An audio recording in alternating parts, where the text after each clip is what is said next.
Nederlands. Extra Journaal. Vers van de pers. Welkom bij Extra Journaal. Fijn dat u weer kijkt. We hebben het belangrijkste nieuws voor u op een rij gezet. En we beginnen met Jezus Liitu, die verlaat de PAR met zetel. Dat werd gisteravond bekend. Nou, het was al langer bekend dat het niet zo meer boterde tussen de partij PAR en Zita Jezus Liitu, oud-gedeputeerde, oud-minister, oud-eilandraadslid en nu parlementariër voor de PAR. Maar volgens de PAR is het beter dat de partij gaat vernieuwen en dat willen ze zonder Jezus Liitu doen. Zij wil haar zetel niet opgeven. Nou, dan is er een akkoord genomen, tot een akkoord gekomen dat de politica weggaat van de fractie van de PAR. Ze neemt haar zetel mee. Ze wordt dus onafhankelijk statenlid en de PAR gaat verder met hun proces van vernieuwing. En dat is allemaal in goed overleg gegaan. Zo maakte zowel Jezus Liitu als partijleider Quincy Girigori gisteren bekend. En dat is een unicum in de Curaçaose politiek, waarbij normaliter een afscheiding plaatsvindt met heel veel ruzie en gedoe. En nu zegt de partij PAR, we hebben ook gepraat en dit is het beste voor beide partijen. Zita Jezus Liitu wordt bedankt voor haar jarenlange inzet voor de partij. Aqualectra deelt boetes uit. Het water- en elektriciteitsbedrijf is bezig met het controleren van bedrijven en particulieren die illegaal water en elektriciteit aftappen. De afgelopen 2 maanden zijn er meer dan 900 plekken gecontroleerd en dat leverde op dat 14 bedrijven en 156 personen boetes hebben gekregen voor het illegaal aftappen van water en elektriciteit. Bedrijven in Punda, Otrabanda, Groteberg, Rooseveltweg en Salinja kregen boetes van 15.000 gulden. Ook bedrijven aan de Schottegatweg in Mahaai en aan de Winston Churchillweg konden rekenen op een hoge boete. De wijken waar gecontroleerd werd en waar de meeste huizen illegaal water en elektriciteit aftapten zijn Brakkeput, Montagne Abau, Piscadera, Salinja, Mahuma en Suax. De controles gaan door. Pisas bezoekt Trona. Waar gaat dat over? Nou, er was eerder deze week veel aandacht voor rapporten van de SOAB over werkzaamheden van de ontvanger Alfonso Trona die niet correct zouden zijn gegaan. Nou, dit zijn rapporten. Er is nog verder niet veel meer mee gedaan dan dat de minister van Financiën de rapporten naar het parlement heeft gestuurd. Die rapporten zijn deels openbaar geworden en daaruit zou het beeld naar voren zijn gekomen dat Trona bedrijven voorschotten gaf, bevoordeelde en dat zou gaan om voorschotten tot wel 5 miljoen gulden. Gisteren bezocht minister-president Gilmar Pik Pisas Trona. We hebben beelden daarvan, maar die zijn een beetje vaag. We weten niet wat er besproken is. Ook andere ministers zouden in de afgelopen dagen contact hebben gehad met de ontvanger. Het lijkt er niet op dat er binnen de politiek wordt gevraagd om het opstappen van Trona. Wat zich precies afspeelt, dat weten we niet. Maar in ieder geval hoog bezoek om te praten over de recente ontwikkelingen. Verdachte naar Nederland. Het gaat om de man die verdacht wordt in een smokkelzaak, maar het is ook de man die ontvoerd werd op 10 januari. De 41-jarige MJAT, dat zijn zijn initialen, die werd op 10 januari in Veres even ontvoerd, door mannen in een auto gestopt, later weer vrijgelaten. Naar nu blijkt zou de man zelf een speel zijn in een grote drugssmokkelzaak. En daarvoor werden op 12 maart meerdere invallen gedaan. In verband met die ontvoering zijn ook al 7 mensen aangehouden. Het is een grote zaak en de Extra weet te melden vandaag dat de hoofdpersoon naar Nederland is gebracht. In ieder geval voor zijn veiligheid of voor nader onderzoek worden weinig uitleg gegeven over het transport, maar in ieder geval zullen we u op de hoogte houden van wat zich precies heeft afgespeeld in dit geval. Dan gaan we naar een baby die is overleden in het CMC. Heel treurig nieuws.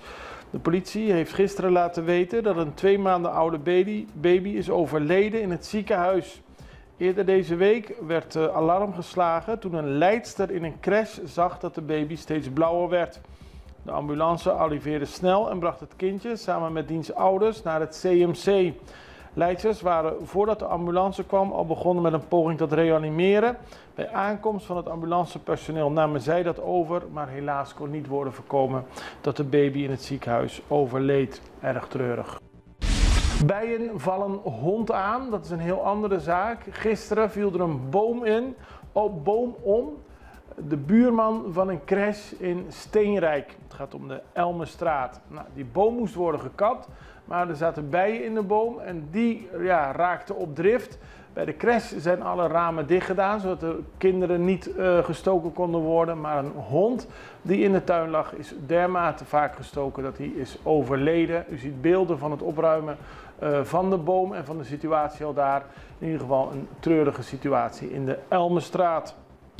En moeder gooit zak met kleren. Dat gaat over een opvallend verhaal van een moeder die gisteren naar de gevangenis reed. Naast de gevangenis zijn gevangenen bezig met het verbouwen van gewassen.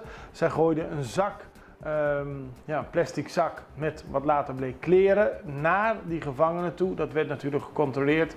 Nou, nu blijkt wilde de moeder niets meer en niets minder doen dan haar zoon die gevangen zit kleren toewerpen. In eerste instantie werd er gedacht van wat zit er in die zak?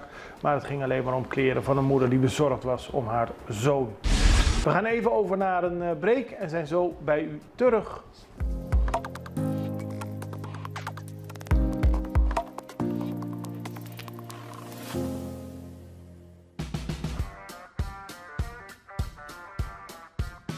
Welkom bij Heavy Mix Concrete. Heavy Mix Concrete is in 2009 opgericht door de familie Vieira. Toen de tijd bestond de vloot uit 4 betonmixers, 1 pomptruck en een hele simpele betonplant. Maar kijk nu wat het is geworden. 14 betonmixers, 6 betonpompen en een nieuwe betonbatchingplant.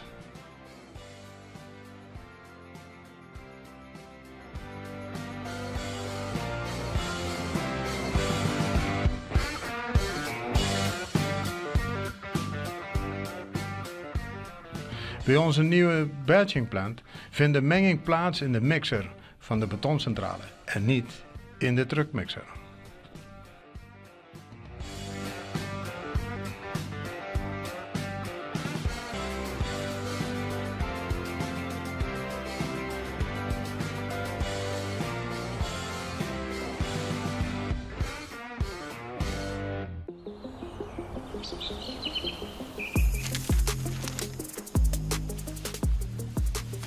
Welkom op Curaçao, een van de mooiste eilanden in de Caribiën. Een ware parel. En het is een eiland waar je van heel veel zaken kunt genieten. Van de natuur, van de zee, van het eten, van de mensen en zoveel meer.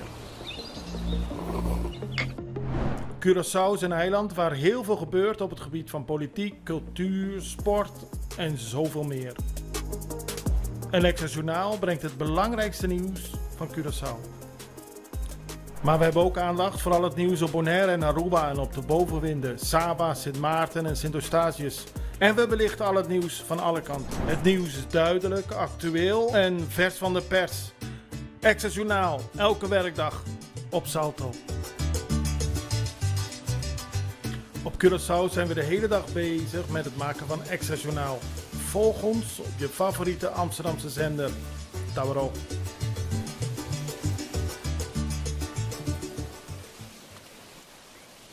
Dan beginnen we bij Bonaire, want daar heeft het ziekenhuis op Bonaire en SARPA 0 op het rekest gekregen. Waar gaat het om? Het gaat over een nieuwe vervoerder die door Fondation Maria Dal is ingehuurd. Het gaat om het Colombiaanse bedrijf SARPA. Die willen gaan vliegen, ambulancevluchten van Bonaire naar Curaçao, maar alles was al rond, de vliegtuigen waren al op Bonaire.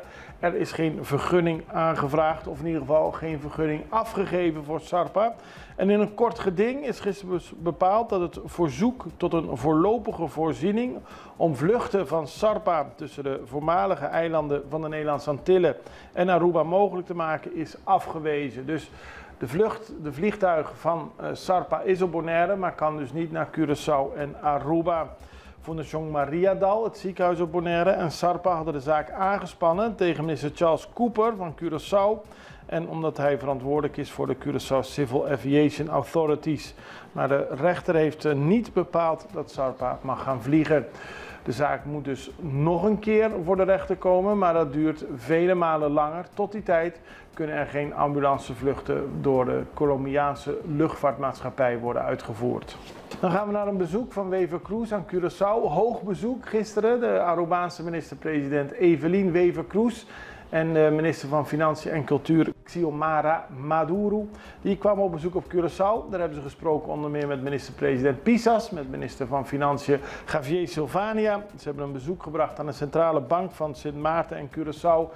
En dat gaat allemaal over de Enya-zaak. Er zijn ook mensen op Aruba die pensioenen hebben lopen bij Enya. Nederland heeft nu ingestemd met een akkoord voor de gepensioneerden van Enya. En daarbij gaat het vooral over een akkoord dat is gemaakt voor Curaçao en Sint Maarten.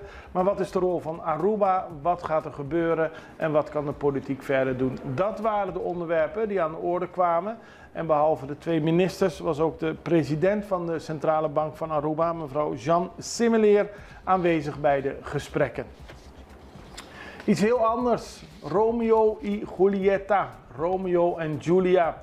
Het is een klassieker van William Shakespeare en die wordt binnenkort opgevoerd door Curaçaose acteurs in het Papiaments. Hoe zich dat precies af gaat spelen, daarover hadden we een gesprek met de grote vrouw achter Elisa Academy, Raiseline Elisa. En zij legt uit hoe het er nu mee staat. Het is heel spannend allemaal.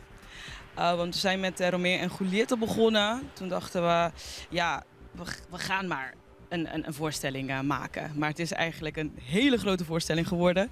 Onze eigenlijk eerste grote voorstelling. We zijn in september begonnen eigenlijk meer. Want we zijn van derdejaarsstudenten die dan bij Elisa Academy al 2 jaar les bij ons krijgen. En we zijn in september begonnen met heel langzaam echt scripten lezen, analyse doen. En pas in december, volgens mij was het zijn we op de vloer gegaan. En tot nu toe, ik moet echt eerlijk zeggen, de taal is dan voor de jongeren wel een beetje moeilijk. Omdat het is wel in het Papiaments, het is vertaald, maar het is een hele poëtische taal. Het is een hele poëtische taal en dat zijn ze niet gewend. En dat vinden ze eigenlijk, denk ik eigenlijk meer uitdagend. Maar het gaat de goede kant op. We hebben nog een tijdje om te repeteren, maar we zijn bijna klaar om deze super prachtige voorstelling aan het publiek te laten zien. Het is 5, 6, 7 april in de aula van Habai. Klopt. Ik zou zo vragen over de kaartjes, maar het is in ieder geval iets bijzonders. Hè? Omdat het een grote Shakespeare-voorstelling is in het Papiaments met jongeren die daarmee voor het eerst voor het grote publiek gaan optreden. Ja, en heel veel mensen weten het niet, maar het is eigenlijk een tragisch verhaal. De jongeren wisten het zelf niet. Want heel veel metafoor voor liefde gaat dan over Romeo en Julieta.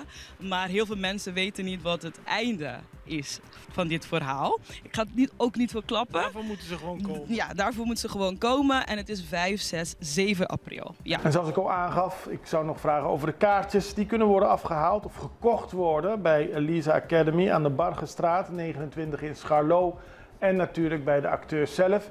Maar Raiseline Elisa die zegt dat het altijd gezellig is als mensen langskomen aan de Bargestraat. Om daarmee ook te zien hoe het gaat met de voorbereidingen. Na Raiseline Elisa sprak ik ook met de acteurs. En die stellen zich voor in dit fragment. En ik vraag ze hoe het gaat met de voorbereiding. Hi, mijn naam is Sean Curtis en ik speel de rol van meneer Capuletti, vader van Julieta. Ik ben Tanea Manieke en ik ben mevrouw Capuletti, moeder van Julieta Capuletti en ook de nicht van Julieta. Hoi, mijn naam is Guillaume van Eycker. Ik speel Romeo Montecchi. Dus Romeo, ben jij dan de hoofdrolspeler? Yes, één van de hoofdrollen natuurlijk. Ik en Julieta. Hoe gaat het, de voorbereidingen? Ja, gaat goed. Is wel een beetje moeilijk om al die tekst te leren, want het is heel veel tekst en ook grote woordjes. Maar het gaat wel en het gaat zeker iets moois worden. Goed zo. Ja. En hoe gaat het met jou? Ja, ik vind het echt spannend en leuk om met de cast te oefenen en de rollen in te zijn in de rollen. En ja, voor mij is het een beetje moeilijk, want ik moet 2 verschillende rollen die echt verschillende karaktereigenschappen hebben. En dat moet duidelijk zijn. Maar met de hulp van Richai gaat het wel echt goed. En ik voel me goed voorbereid voor. Je hebt ook geen angst om dadelijk op het podium te staan? Nee. Goed zo. En hoe gaat het met jou met de voorbereidingen? Ik denk het gaat goed. Eigenlijk vind ik het meest leuk om op de vloer te spelen. Ja. En eigenlijk echt de rol te vinden en te zoeken wanneer ik op de vloer ben. Het is meer over de reactie en de energie die je krijgt van de medespeler en dan met die werken. En hoe gaat het met de tekst? Lukt het om alle tekst te onthouden? Ja, het lukt wel een beetje nu. Echt is het echt overschrijven en dan dat herinneren en zo op vloer oefenen en zo krijg je de tekst. En dan ga ik verder met internationaal nieuws, want in Puerto Rico hebben regeringsleiders een dengue-epidemie verklaard. Het eiland heeft een enorme piek in gevallen van de door muggen overgedragen ziekte. Van het begin van het jaar tot 10 maart waren er 550 gevallen, meer dan 300 ziekenhuisopnames en veel ernstige gevallen. Daarom is er nu een epidemie-alarm afgekondigd. Het is op die manier dat Puerto Rico verder gaat optreden tegen de mogelijke verspreiding van dengue. En ook in Argentinië is men er druk mee bezig, want daar hebben Argentijnse wetenschappers onderzoek gedaan naar muggen. En dat gaat over de opmerkelijke toename van dengue in het land. Heel veel landen hebben te maken met dengue, maar heel veel landen, ook op Curaçao, zeggen dat het agressiever is dan normaal. Mensen sneller overlijden. Het lijkt alsof er een sterkere vorm van dengue rondwaart. En om precies te weten hoe dat zit, wordt in Argentinië nader onderzoek gedaan naar de muggen die dengue overbrengen. En dat zijn de Aedes aegypti muggen. Behalve dengue brengen ze ook nog Zika en chikungunya over. De komende dagen zal er verder in de landen in het Caribe en Zuid-Amerika worden gekeken hoe de verspreiding van dengue kan worden tegengegaan. Maar het is Pasen en ik wens u een paar hele prettige dagen. Wij zijn naar Pasen terug en dan brengen we u weer het belangrijkste nieuws vanuit Curaçao en de omringende eilanden. Het allerbeste, tot ziens!